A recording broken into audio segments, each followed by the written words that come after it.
Hello, everyone. Welcome to Tech Down Over, episode number 52.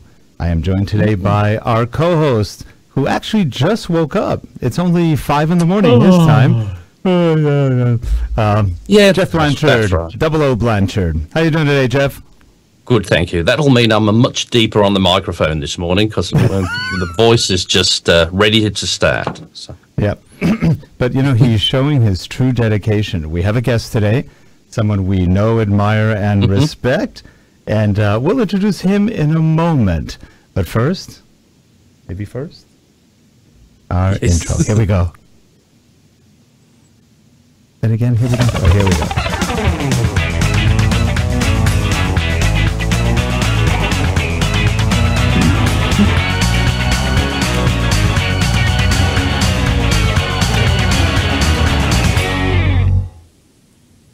And we are back. Well, Jeff, you know who we have on today, don't we?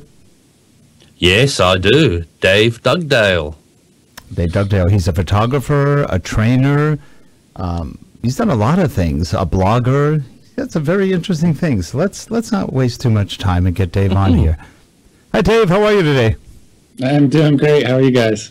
We're doing wonderful. Well, I'm doing great. How about Jeff? He's still waking up, but I'm doing very well. And Dave, before we get started, Darren Miles made sure we had to say hello to you when we got you on the show. Yeah, Darren's a great guy. I love watching his reviews. He does a lot of lens reviews. He does. He does some camera reviews, and I like watching his reviews. I subscribe to about 60 YouTube channels, and he's definitely on my list. Yeah, I'm the same way. And Darren's a good guy. He is a good guy, but he was very impressed with you. He said you and he have talked about 10 times, and he said, "Oh, he's on next week." Yes. So, so that was great. So Dave, what have you been up to? We've been looking at, you have, it's not that new, but I think I've been typing your old URL and it just takes me to the new one, and I never really noticed the name change. But it went from Learning DSLR Video to learningvideo.com. Yeah, I dropped the DSLR because I don't shoot with any Canon cameras anymore. I guess if you had Nikon or whatever, but I don't have a mirror box in my camera anymore. So all the cameras that I own are mirrorless. So I've got the GH4, the A7S, and the A7R2. And actually, I'm thinking about selling the GH4, so I'm probably just going to have the A7S2 and the A7R2 from Sony. Oh, nice. Sony seems to be just killing it recently with all their innovative products, and there's some other companies that maybe aren't innovating as much. So that's why I kind of made the switch and got rid of the DSLR part of it. So now my heart's fluttering a little bit because you're the first I've heard say, I think I'm going to sell my GH4. I'm going, wow, that's a good one. Now, I have a GH4. I've got the GX8. I had an FZ1000, but I sold it to get the RX10 Mark II. I don't know if that was a good decision or not, but it was okay. And it's interesting. So you're happy with Sony, because I hear people saying just the opposite. Sony innovates a lot, but they're kind of a pain to work with. So you're finding it good. Yeah, in terms of like the menu systems on Sony, yes. Right. Yeah, I have a lot of complaints there, but image quality, it looks pretty darn fantastic. It does. The GH4, the only reason I'm thinking about getting rid of that is because the A7R2, I consider more of a crop sensor camera, and I always like to have a crop sensor camera and like a full frame camera. Yeah. And the full frame camera will be for the A7S2, and the A7R2. When you're shooting video, you're kind of like forced into shooting in the crop or Super 35 mode. So I like to have in both. And so since I have the A7R2, I haven't been shooting that much with the GH4. So I'm thinking actually of getting rid of it here in about another month or so. Now, so you actually do like the Sonys and the A7Rs? I haven't held the A7R Mark II. I held the A7 recently, and I didn't like it. It was too small. My hands were like,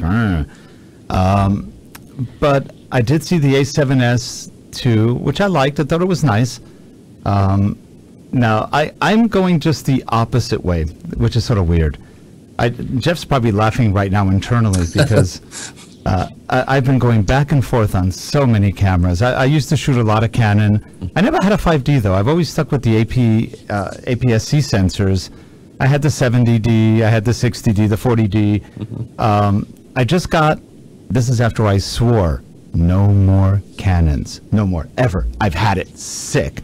So I go to the store, and I was returning an Olympus I did not like. It was just teeny, and the EM5, I think, it was hurting my fingers. I couldn't do it.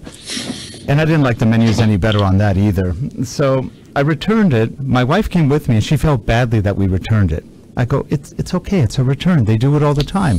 And we've been shopping at Sammy's Camera for 20 years. They know us. We buy a lot there. And she goes, no. Can you sell him another camera, Larry? And Larry goes, sure, what do you want?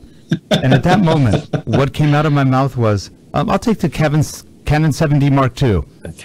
Okay. And he's sitting going, why did I just say Canon? I didn't even like the 7D. So why am I doing this? And I got home and actually liked the 7D Mark II, mirror and all. I don't care about the mirror, but it's a fast camera. It's just amazingly fast. So I got a Canon. And then I will say about the Canon, it's I think it's got the best colors out of all the cameras I've ever tried. So I think you've got definitely a good camera. It's in terms of other things like 4K and having IBIS built in, or a lot of other features that Sony's offering. Just Canon doesn't seem to be offering things like focus peaking or zebras, even on like their flagship camera like the 5D Mark III. They don't offer any of that type of stuff. So there's a lot of tools, there's a lot of things that I think are a little bit better on that side. But going back to your camera, I think it has better colors and contrast than the Sony cameras do. Interesting. Now I'm doing something totally different tomorrow. Now I'm sitting here and Jeff's probably still laughing because I'm sitting here going, Dave got an A7R2. Maybe I need that. Maybe I can. Because tomorrow I'm actually buying the Nikon D750. I swore I'd never get a Canon, but I never swore I wouldn't get a Canon. I mean, a Nikon. A Nikon. So, or a Nikon to be correct, I guess. Nikon. But the 750 looked fun. It looked like a great camera, and the picture quality beats all of them almost. So I said, all right, I've never had a full-frame camera. Mostly, Jeff and I really are more videographers. We do a lot of video work, but the last 2 years, I've really gotten into photography and enjoy it. So I said I need at least one full frame, and I thought of Sony. I was going to get the A7S, and I had this mental block about a 12-megapixel full-frame camera. I was going, it just seems small. That's just a mental block, because it looks great, and it's really good in low light. But the D750 is also good in low light and had beautiful, and I want to carry 30 pounds of equipment. I must, but it's a quagmire, And I did buy one Sony. That was my test, the RX10 Mark II. I do like it, but I don't like the menus. And I was thinking, if I go to the A7S or the A7R2, I'm going to have those same menus I hate. Is that good or bad? And then I'm reading all the reviews, and a lot of the people are complaining about bad lenses. You have to get other lenses. I don't know. The lenses seem okay. But, yeah, I swore no more Canons. I almost got the Canon 60, but no, yeah, the 60, there was nothing to it. It just didn't look good. And I can't bring myself to buy a C100 with no 4K. So I did talk to the Canon rep at Sammy's, and he said, no. Canon doesn't do 4K because they got rid of the fat. They just go right down to the 1080p and all the fat's gone. I just started laughing, but I think you believe that. But now, you edit 4K. Dave, I saw you had a bit of a review on NAB 2015. I just wondered what your take on that was, because I hear a lot of people saying that there wasn't a lot of innovation there. There was just a lot of updates on previous models. What did you think about it this year? That's a good question. It's been so long. In fact, I'm thinking about booking my hotel for NAB 2016. I'm trying to think back. Yeah, there's a lot. It's fun to go to the show. I always get to learn new things. And a lot of times I'll go, sometimes not to look at the product so much, but talk to the project managers and get an idea of what's coming up next, and or find out, like at the Adobe booth, I'll spend a lot of time there. I'll just have a whole bunch of questions to get answered that I really don't cover like in my videos or on YouTube. But in terms of looking at products, I think you're right. There wasn't like any huge announcements like maybe the year before when the GH4 and the A7S came out, in terms of the things that I enjoy covering. But I think there, Blackmagic always comes out with a new camera just about every year. And then it takes, 18 months for them to actually deliver it. So, I don't know. It's a good question because it's been so long ago since last April. But I enjoy going. They're just a lot of fun. Well, one of the things that came out of that early on there, you was looking at the Adobe Premiere and the Morph Cut, and then I saw one of your videos about you were about to go to DaVinci Resolve. How did that go? So what happened was my membership, I think, for Adobe, I just renewed last month. And before that, a few months before that, I was thinking, well, do I want to renew an annual subscription to CC, or with the Resolve 12 point whatever it's on now, 12.1 or whatever it is, I was looking at that and I was like, man, the editing functions on that work really well. And I've tried it. It works, editing-wise, it's getting there. And of course, the color side of things, it's fantastic. And I was looking at Premiere. Premiere is a very solid program, doesn't crash much. It still crashes on occasion, but for the most part, it's very stable. But they have a new color tab, which is great. But it doesn't, you can't really pull secondaries with it, and you still have to go back into speed grade. So having a program that's all in one, like Resolve, is very tempting. But the reason I looked at it, I played around with it, I cut some videos with it, but the reason I didn't end up going with it is because I'm a Windows user. And when you bring in any of the Sony cameras, like the A7S, A7R2, it's wrapped with a certain codec wrapper, whatever, MP4, MOV or whatever. But when you bring it onto the timeline, it'll bring in the video, but it won't import the audio. So you can get around that by rewrapping it into a different wrapper, and then, which is, you're not retranscoding it, you're just basically rewrapping the video file. And then you can actually bring the video and audio down into the editing timeline. So that's why I haven't done anything yet. With that, I'm going to guess by April, NAB 2016, hopefully Blackmagic will resolve that issue. No pun intended.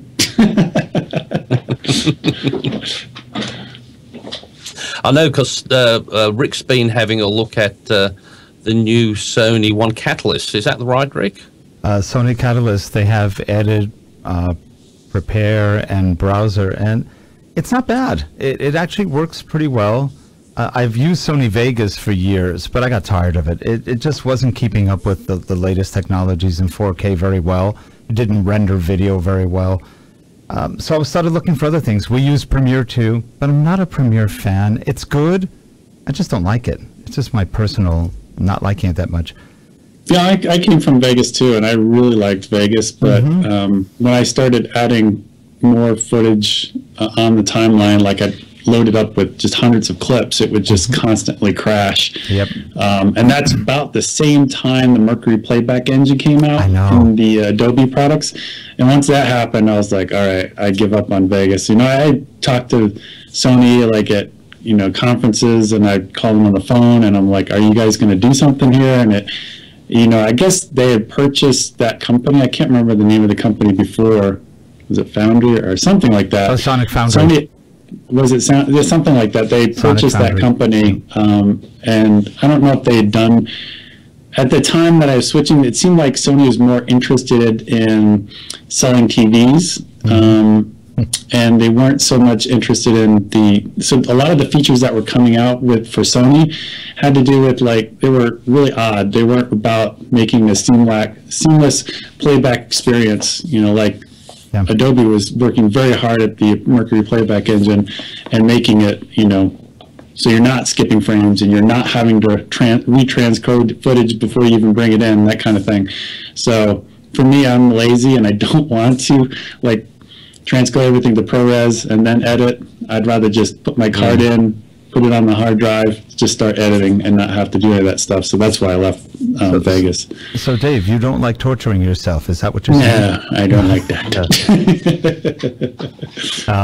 And I was the same way. When I saw the Mercury render engine, I'm looking at that, I'm looking at Vegas, and I went, oh. It just looks so primitive. And here we are back in XP days, and it's never grown out of that. And it's just a shame. Now, yeah, because there was a lot of things good about Vegas. There was a lot of things that muscle memory I can even remember doing that was very innovative, and it was done really well. But, you know, and even Premiere today doesn't have some of those features that Sony had, and or maybe still does have. I don't know, but I really enjoyed Vegas when I used it. Timeline editing, I have not yet found a video editor that does editing as quickly as Vegas. Yeah, I agree. It's just that everything else has really gone bad in a lot of ways. Now, interesting, the Sony Sony Catalyst is kind of nice. They sort of looked at Resolve, they sort of looked at Premiere and other things. It's very visual. It's not a bad editing tool. They just came out with a new version maybe about 2 weeks ago. Clean. They've added a ton more functionality, and I think by next year it'll replace Vegas. I think that's where they're going. So that I just bought one copy of it. We're going to buy another one probably for one of the other guys in here, just to get them used to it. Final Cut Pro, we have some Macs, but I'm just not the biggest fan of. It's okay. I don't like it that much. Premiere is just better than it used to be. It's a lot better now, but it's a little convoluted. I don't like speed grade. Like, I thought Resolve was nice, just like what you were saying. In fact, I think I saw your review on Resolve, and that's when I tried it, and I liked it. I didn't like the price that much, but it was okay. Yeah, the editing was nice. It's free. Well, right now, yeah. Yeah, that's good. Yeah, I mean, as long as you're not, you don't need noise reduction, and as long as you don't publish to 4K, if you can still take 4K material and put it on your timeline, but as long as you publish 1080, I believe that's the light version, and it's totally free. But if you want to get the paid version, it's $1,000. Which, right. I don't know. If you're looking at Premiere, you know, that's $50 a month. So I know, with all the other packages, that adds up after a few years. So it does. I don't know. Now, Dave, what did you used to do? Because you keep saying that you're fairly new. At least you did that several years ago. That you were fairly new to photography, and that you had more of a video background. What did you used to do? Audio. I was an audio guy. I did audio consulting. I was like an acoustical consultant. I used to design sound systems for like churches, airports, arenas, football stadiums. Traveled all over the world designing stuff like that. And once it was built, then we'd go out and commission the system and then teach the owner how to use it. So mostly audio. I used to, like, even before that, I used to do stuff in recording studios. So I very audio related and not anything had to do with video. So when I picked up a camera, I was like, especially the T2i, when I picked that up like 6 years ago, I was like, man, there's a big learning curve to this. So that's why I kind of started the whole blog to begin with. That's a great idea. And it's fun because I guess everybody learned along with you, and you did a really good job. No, thanks. Dave, one of the things I'm obsessed with is stability in video, and I'll see with interest you talking about the Nebulous 4000. But I'm a bit like you. I want stability, but I don't want to have those two handle things like the Ronin. I love the idea of the Ronin, but I thought I can't see myself walking around town holding one of them. Yeah, exactly. I tried the Nebula. I've tried just about all of them. The single handle, you know, I guess you call it a pistol grip style, where you have one hand. I've tried all of them, and the one I ended up buying was the Pilot Fly H1. It's I don't know, around $800, and that's the one I like the most because it's the lightest and it's very stable. And does that fit your GH4 and the A7? That type of camera, will that fit that nicely? Yeah, as long as you don't put a massive lens on it. As long as you put a lens, it's probably just only maybe 200 or 300 grams. That's about as much as you're going to want to put on there in terms of the lens. I mean, you can go a little bit heavier, but you're not going to get as good of results. So most of the cameras, like the GH4, I think weigh, what, 400 grams? Like the A7S, maybe 400 or 500 grams. So by the time you add a lens, you just don't want to go over 1,000 grams, because once you do, then you're not going to get as good results. But what's great about the A7R2 or the A7S2, it has that IBIS built into it. So the sensor itself is moving around and compensating. So if you're not very good at 3-axis gimbal to begin with, it's going to even smooth that even out more. So I don't know if you follow somebody like Devin Graham, but now with that pilot fly, I feel like I can get as good results as somebody like Devin Graham. Obviously, he's doing it with like a Steadicam type device, and it doesn't have any motors. But for me, I have to cheat because I don't practice as much as Devin Graham does. He does amazing work with what he has. Yes, that sort of amazes me when people who know how to use them, that can do those stabilizers, the cheaper one, very well and do it. But I'm a bit like yourself, whereas I need that bit of help. But all I need, I don't want to be able to run and shoot. I don't care about that. I just want, when I stand still and just point my camera, to be steady. And like you, I think I saw a picture of you going up an escalator in Las Vegas, and you just wanted something to hold it and go up and just look steady rather than just that little bit of shake in there. Yeah, then they're great. They make me look like I'm a professional when I'm not. I am not a professional. What do you call it? The glide cam type people. I guess can't do that. Yeah, the 3-axis gimbals make it a lot easier. And I remember actually I went to NAB one year, a few years back, and Devin Graham was in the glide cam booth, I believe. And he was just standing there, and nobody's talking to him. I went up to him and was like, hey, give me a lesson on how to do this. And I got to talk to him for like a half hour and pick his brain, and he showed me a lot of different techniques and tips. But he told me he spent like his first month, he practiced like 6-8 hours a day on that thing for a whole month. And then he finally got to the point where he was got proficient at it. And he said, you just got to keep practicing at it. And that's just something I just didn't have time to do. So 3-axis gimbal is great. You just pick it up and it works. Now that's right.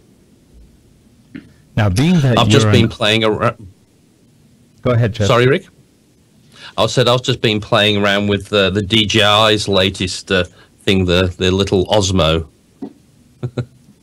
That's been a good little thing. Just another little camera that goes off there. I think their Inspire drone, I think it is. It's you can get the camera and put that on the thing. But the interesting thing is, if you've got one of them, you can just buy the handle and stick the camera on it as well from your drone if you've got that. So yeah. So have you ever thought of getting into the drone photography? No drone stuff for me.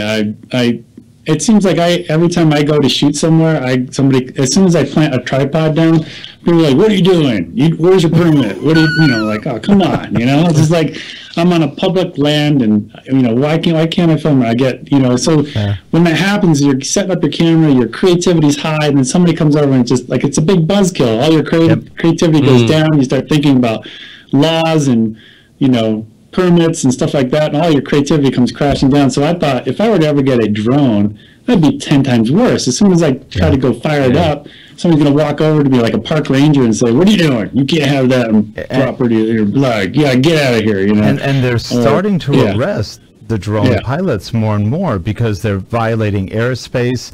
They're hitting people. There's been all sorts of bad accidents with the drones. I asked the people at Sammy's, I go, do you guys rent the drones? And they said, yes, but it's not cheap. I go, how come?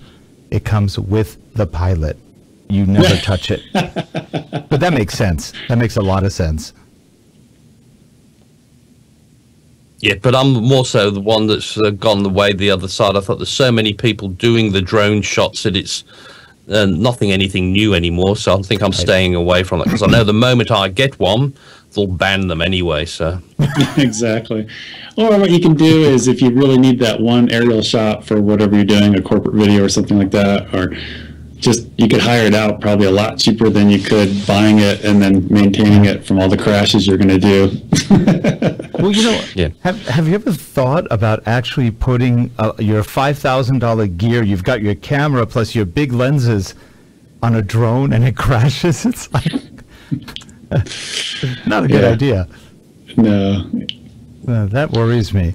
Just don't want to do it. These drones costing about the $5,000, and I'd be too scared to be adventurous because I know I'd end up crashing it. So, but I mean, I wouldn't do that with my cameras now. Stick it on a thing and throw it up in the air and hopefully it comes back in one piece.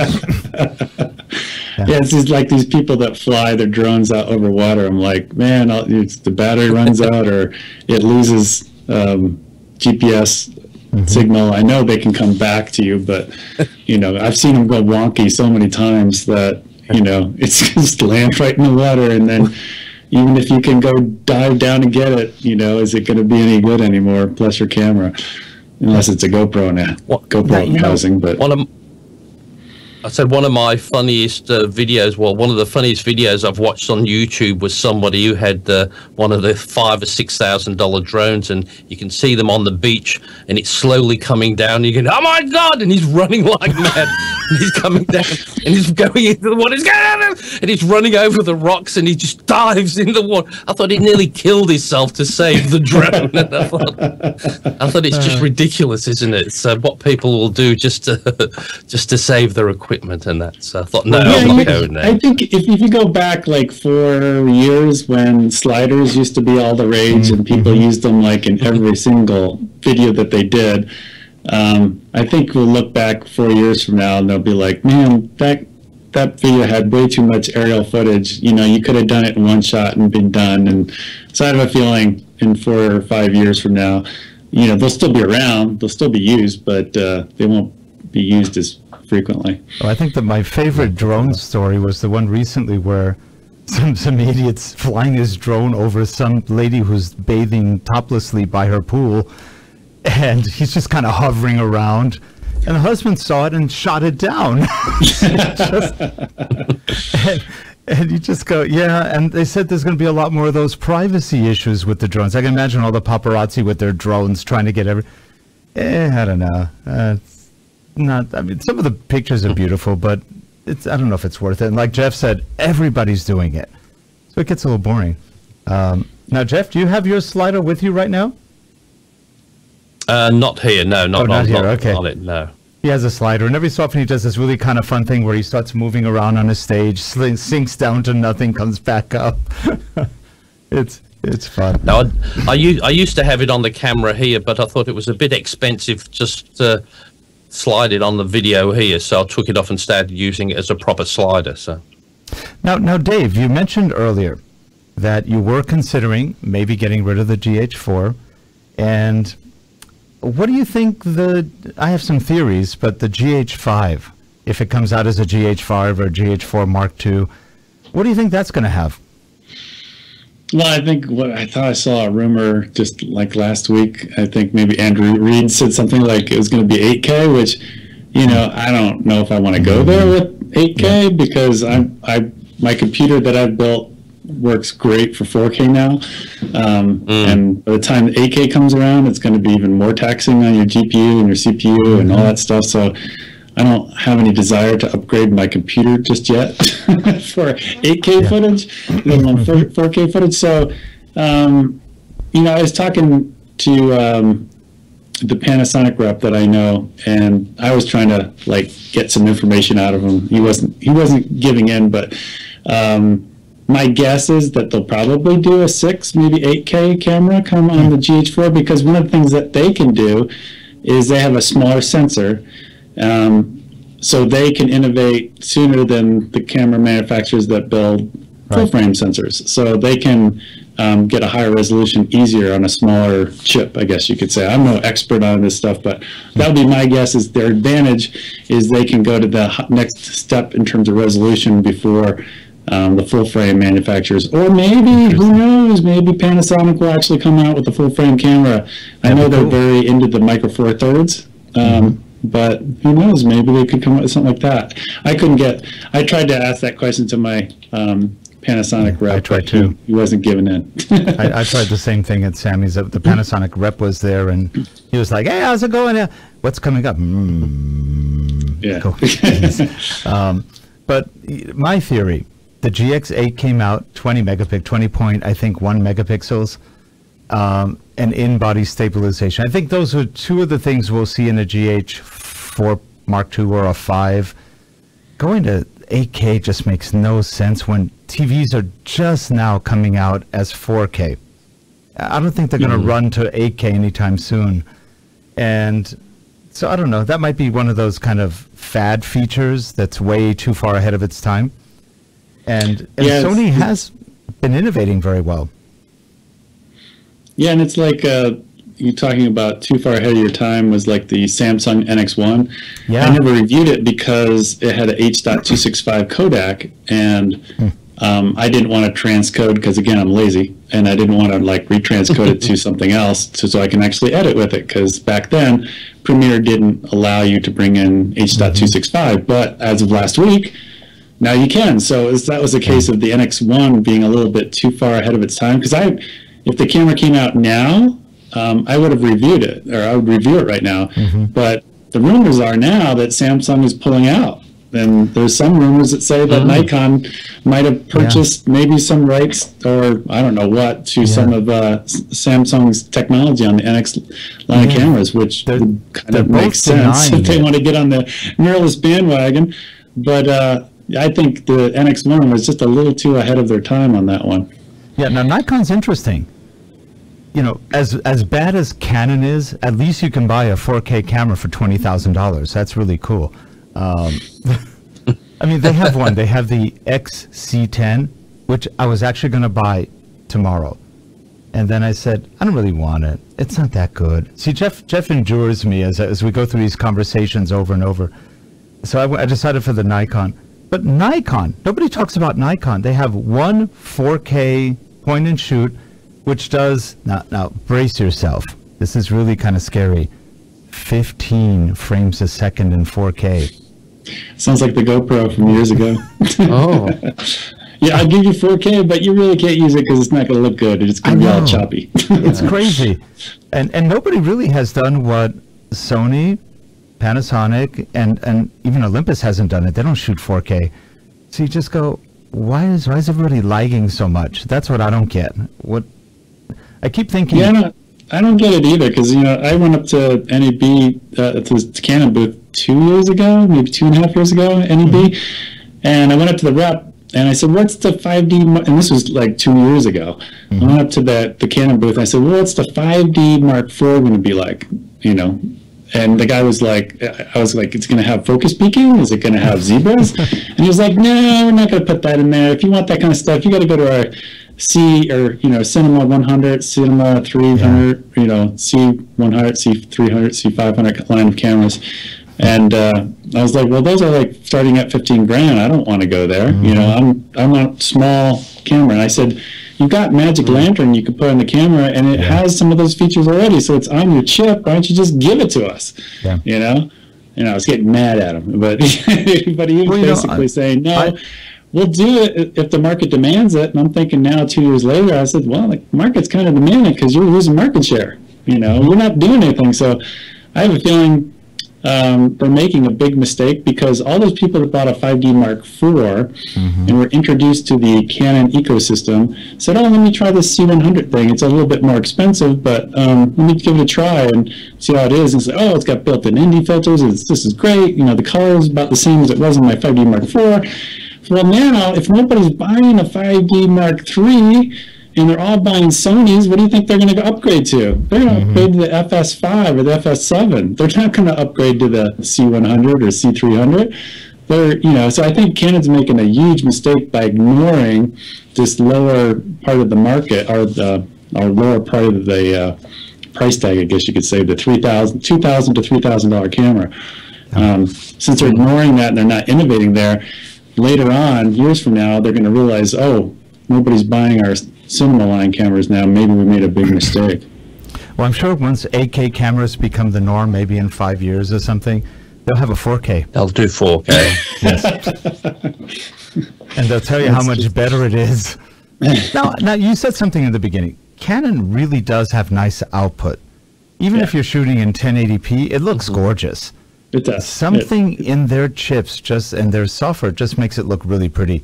Nikon I think it has a lot to do with the color science. I think they've nailed how well they reproduce colors, which I think Sony is getting better at, because the A7S, when you compare it to like the 5D Mark III, it was like, in terms of colors, the Canon wins hands down. But now with the A7R Mark II, that camera, the colors have definitely gotten better.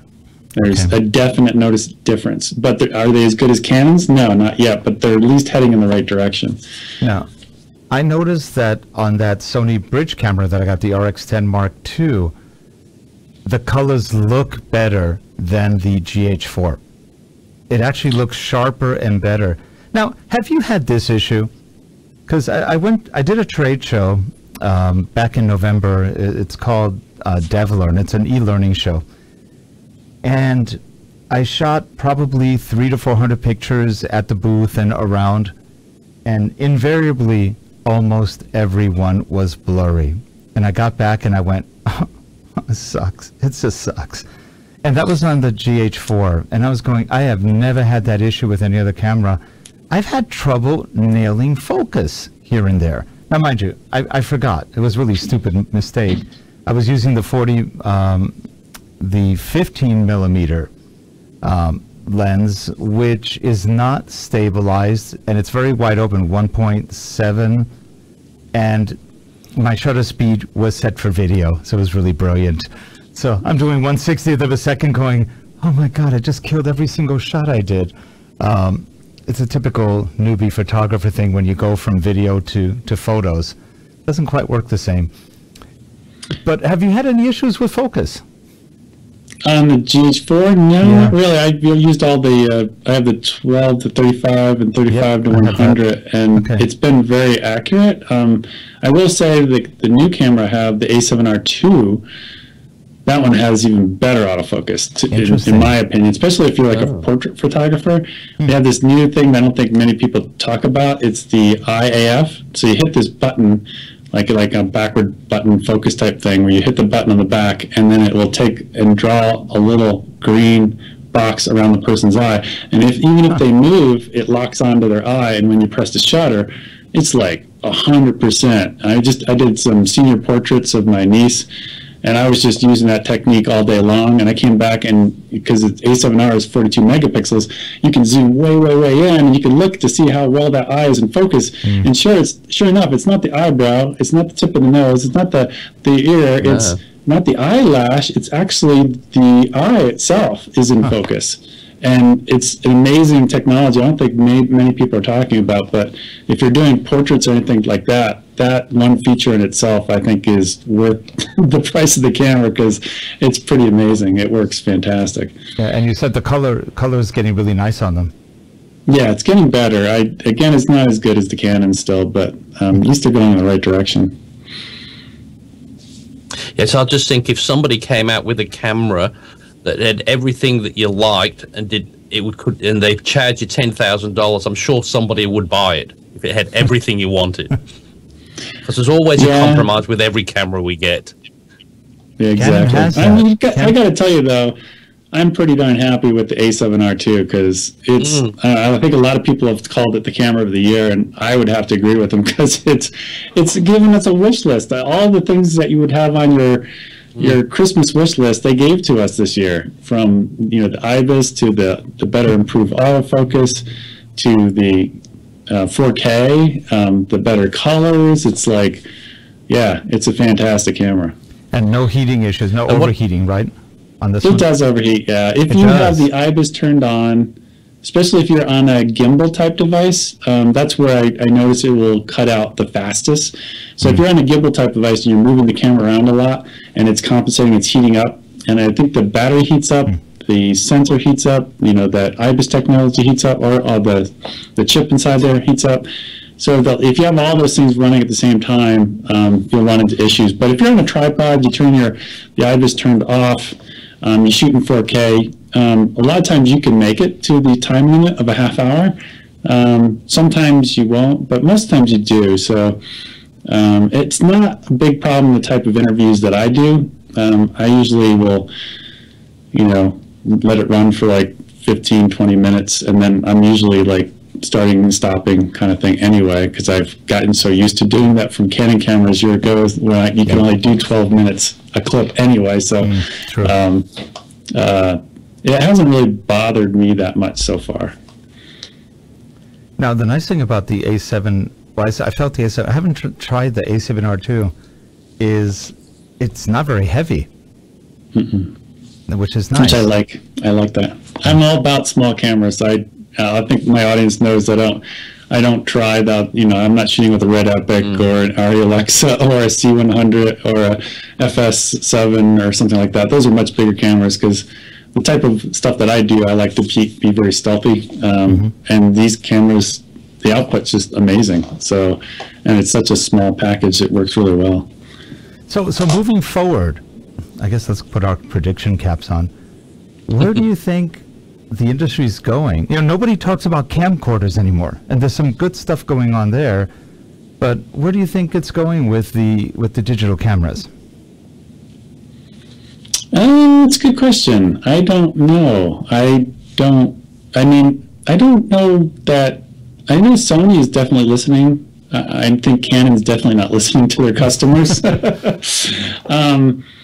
But if, you know, I were to give them input on what I would like next, for Sony anyway, I would say definitely give me a touchscreen. That's one big lacking thing, because with some of this autofocus technology, you could just put your finger on the screen and just move it around to where you want the focus to go, or, you know, especially with some of the new algorithms that they've got built into there in terms of the speed of the tracking and how fast it autofocuses from like point A to point B. Having that on a touch screen would just be fantastic. You could just lightly touch from one to the other and have it focus, you know, rack focus from one to the other. But, you know, I don't really think we need to go any higher in resolution. At least not for a long time. So resolution's not an issue, which it was back in the 5D Mark III days, because you'd look at the image between, you know, 4K downsampled image compared to a 5D Mark III. The 5D Mark III looks like it's out of focus. It's like, oh my gosh, this looks terrible, you know? And, you know, we're getting to the point now where we're getting rid of aliasing moire with these full pixel readout type cameras, which is great. Gosh, I don't know. I don't know what else they could do. The only thing I can think of that I would like is a variable ND filter technology that they have on the FS5 that has some sort of, I don't even know how the technology works. It's like some sort of translucent type of glass, but then they can polarize it, or they can add voltage to it and it will actually get darker.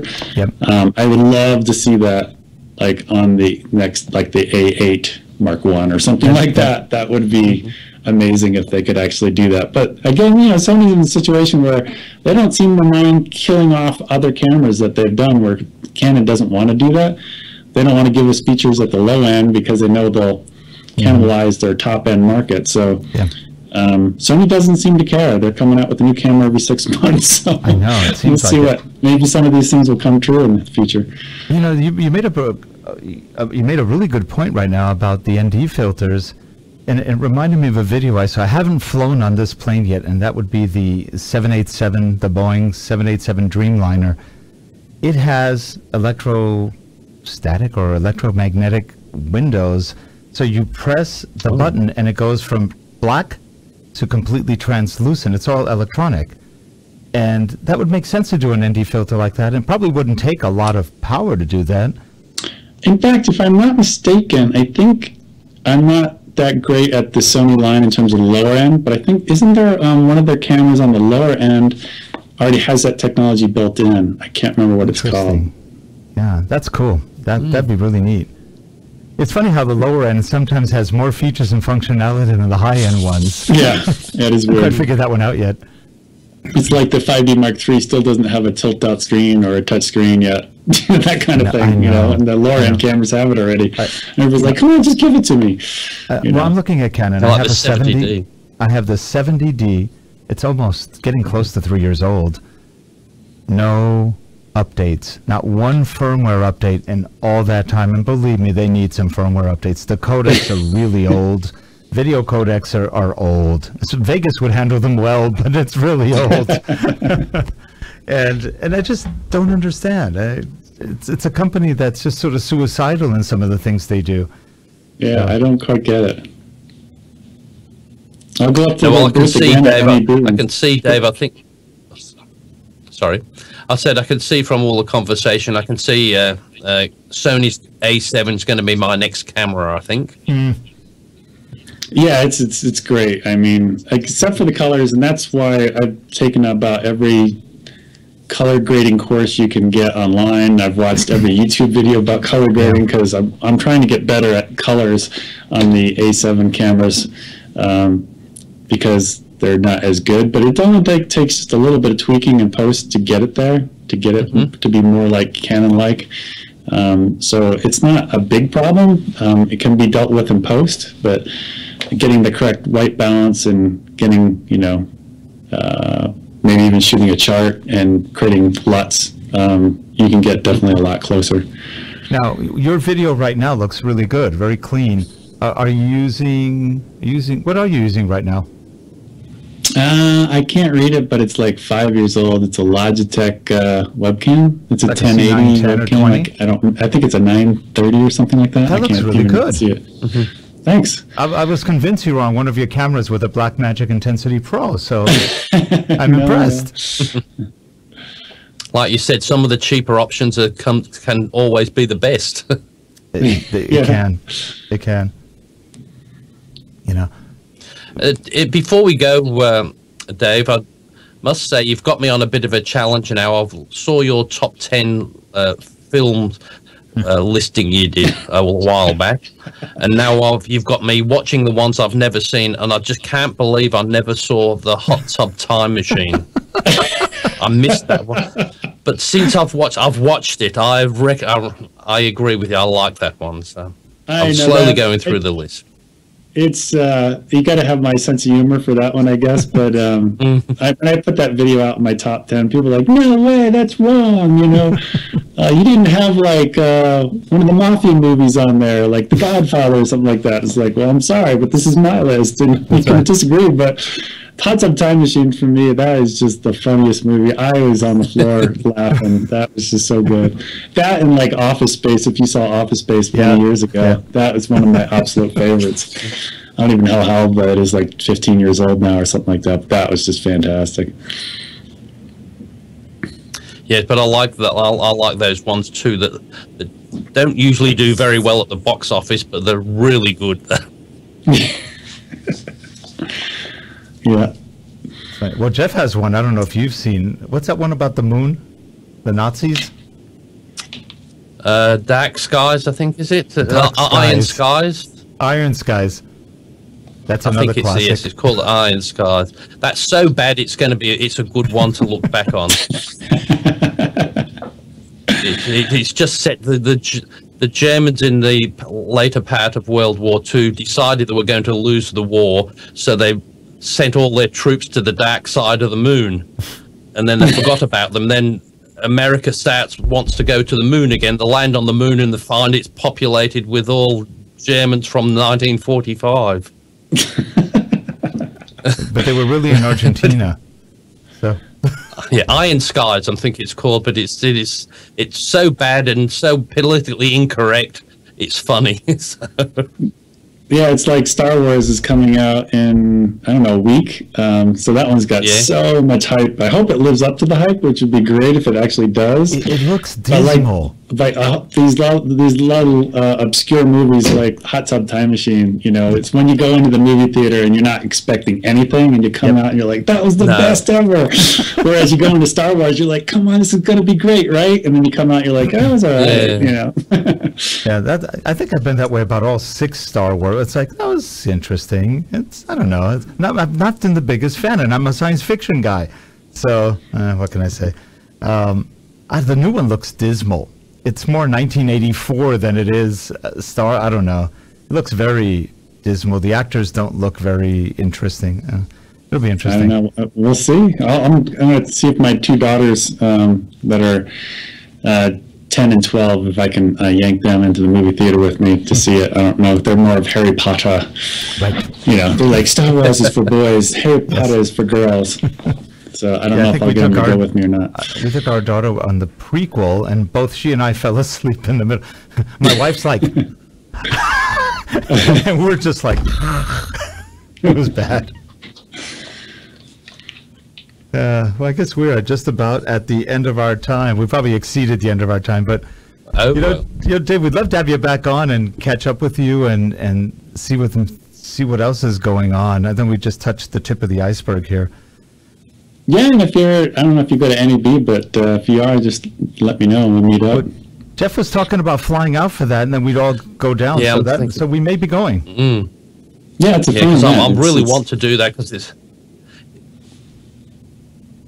it's the sort of one show I wanted to go to, but I've sort of put it off the last few years. But I'm watching a few videos around. I'm sure there's enough to keep me occupied and that. Oh yeah, if you've never been before, it's just an incredible sight. There's just so much everywhere. Even if you're there, even if you go on the floor every single day, you still won't be able to see every booth. There's just so much stuff. It's ridiculous. Yeah. There's about a couple 150,000, 200,000 people. It's big. Yeah, I think it's over 100,000 usually. I think CES is like over 200,000. That's going to be in the next couple, like 3 weeks from now or so. Yep. But that one's even bigger. See, I want to go to CES, but I still remember Comdex from the old days. 175, 200,000 people. You wait in long lines to get a bus, a taxi. cab. Yeah, it was awful. Yeah. And NAB is not that bad. I think it's around 100,000, and they fill up every square inch of the convention center. Yeah, and everybody's there. I mean, everybody that I know that, you know, like fellow bloggers to other people that do stuff like that. You just see them walking around. It's just fantastic to go up and meet people that you've talked to online and actually meet. You know Larry Jordan? I have never seen him there, but I guess he goes. But again, there's so many people that go to it. I'm sure I miss a lot of them. What did he do? About 100-something interviews last time? Yeah, he did really that's good lot of work for NAB. I did see him. He was in. He was like in the South Hall doing interviews at some booth. I can't remember what, but I did see him. That's right. I didn't talk to him, but I saw him doing interviews. Now he's funny because we had him on the show. What was it about? Not quite a year ago, and we were talking about 4K. He goes, "Bah, 4K, junk, useless." So now he's going, well, you know, 4K is actually okay. It's, you know. I'm not a Macintosh person, so I don't he's the first to admit. I said he's the first to admit that he's been persuaded that 4K is worth it. So I love it just for being able to down sample it from 4K to 1080. And the image just looks so good when you do that. So I love it for being able to pan and scan around the image or reframe it slightly, or give me an option if I screw up, if I'm in front of the camera, I can cut to it closer and then cut back. So those are the reasons I like it. Plus, you know, noise-wise, if you're shooting in 4K, you know, the noise is, you know, like let's say it's this big, exaggerated, but when you downsample it to 1080, it's like a quarter the size, so the noise itself gets smaller too. So it has a lot of advantages. Now we didn't talk about this, but you put together some very good training tutorials.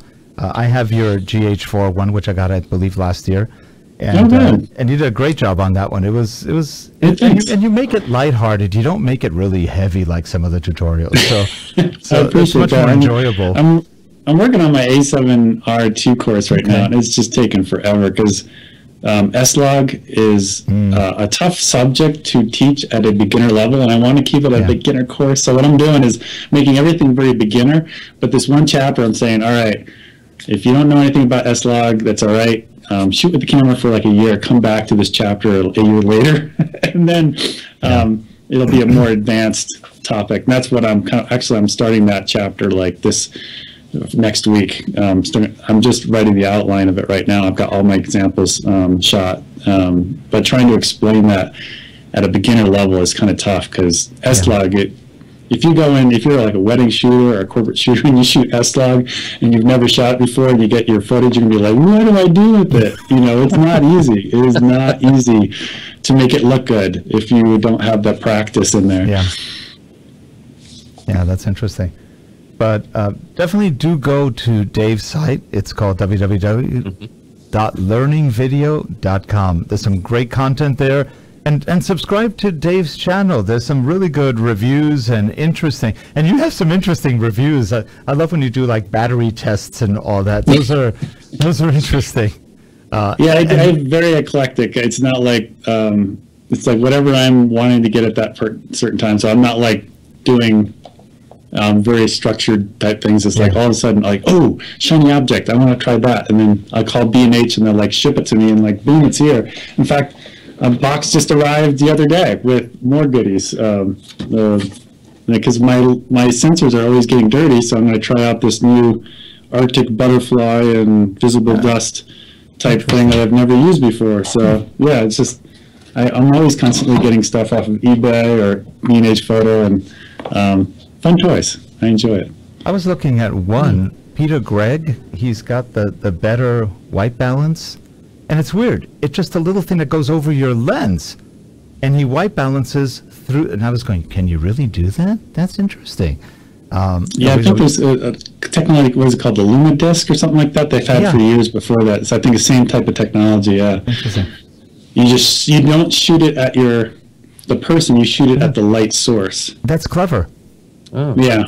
I like those kind of things. I don't know, because I've shoot with a lot of variety of different lights all the time, from LEDs to fluorescence, and like the light that's hitting this side of my face is natural versus this might be coming from the light in my closet. And that can be kind of tough when you're trying to do it that way. If you just make it reflective, where the camera is coming in, hitting it, and then you're looking at like the scopes, like on my Shogun, you can say, okay, I can take that center, the gray, and make the blue-green channels all line up. And sometimes when you like take if you have a gray target and a white target, if you take the white target and try to match those up, well, then the grays might be slightly off, and then the skin tones don't look right. So for me, it's like, if you want to really nail it, just get something like a Shogun, put a gray card up in front of it, and then get everything to line up with your Kelvin and your shift between greens and magenta. One thing that I do have occasional issues with the GH4, skin tones get a little funny sometimes. I'm not even sure why. Yeah, they get a little yellowish, or I think yellow is the term I would describe. Yellow is probably a good way to call it. Tends to, if the red is on the vector scope this way, it just seems to pull it that way a little bit. And yeah, I noticed the same thing. I'll say the A7R2 has more accurate colors than the GH4. Oh, that's interesting. Yeah. I have to get one of those one of these days. So, Jeff, you have no idea what I'm going to come back with tomorrow. So. I do. It's probably going to be a C100 Mark II that you said you'll never get. No, I won't get that one. That's what I'm expecting. No, I won't. Yeah, Jeff, I'm getting what do you shoot with? Sorry, Jeff. What do you shoot with? I've got a few cameras at the moment. I've got the 60D, which I'm trying to sell so I can the Canon 60D. Because I'm wanting to upgrade to one of the mirrorless cameras. I do have the Panasonic FZ1000, which really got me hooked onto the mirrorless and the Panasonic range of it. So I was aiming for the GH4, but now with all the conversation going about the A7, I've seen a lot of the pictures and a lot of things like your review on that as well. One thing I like that you said with the A7 was just that stability, just with normal handheld. If you just want that, just standing still, you can get a great steady shot. So, and also I've got the Panasonic HXC1000 at the traditional camcorder type thing in the 4K, but so not as many as Rick, but it's still far too many. And then of course now the little Osmo to play around with. But I tell you what, it does some fantastic little shots for just having that around with you, and you can run around, go through. I'll put a little video together. I'm putting a little review on YouTube, so hopefully that will show how good it is. Atrocious for the sound, but like everything, when you're doing most videos, you don't trust the sound on the camera. You always have another source if you're that worried about sound. Now we also joke a lot because this is the Note 5. He's got the Note 4. This shit's not bad 4K. for a little phone. That was Yes, that was one of the other things that I did a little bit of shooting with the Note 4, and I was so impressed with it. The only thing I just don't like with the thing, I just can't see what I'm doing with it. Yeah. I'm just pointing it and hoping it shoots something, because in the sunlight you just can't see a damn thing with the Note 4. But it does definitely a good quality shot. But I'll stick with my cameras. Well, Dave, we are at the end of our time. We really appreciate you coming on and spending your time out of your busy day with us. And we'd love to have you back on. And maybe we will see you at NAB. That'll be fun. At NAB. Yeah, it's nice to meet you guys. Yeah, thank you for doing this. I know, because I'd done podcasts when I first started with my site. I did like 15 of them, and I know they're not easy because you have to like get the guests and you got to line it up, and then you got all this technology type stuff, and then you have to publish it, and then yeah, it's a lot of work. So I appreciate all the work that you guys put into this. Thank you. Appreciate it. It's not that much work. It could be worse, but and I don't think you can see. Is this it? We have our back shot. Oh, what did I do? Okay, hold on. I almost screwed up the shot there.